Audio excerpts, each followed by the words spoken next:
Hello guys, in this video I'm going to show you how to download a material on the Clip Studio Paint application. But first of all, I just want to mention, please don't forget to subscribe to our channel because at 100,000 subscribers we are going to show you our YouTube revenue statistics and growth strategy how to make money online. So let's jump into it. First of all, open the application on your device. Tap to the Clip Studio Paint app icon on the top left side on the screen and click to the Clip Studio Assets button.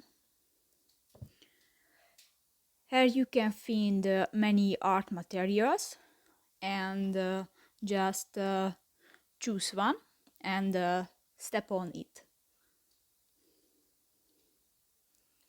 And tap to the download.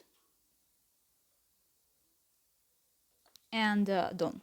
So that's pretty much it for this video, guys. See you in the next one. Bye bye.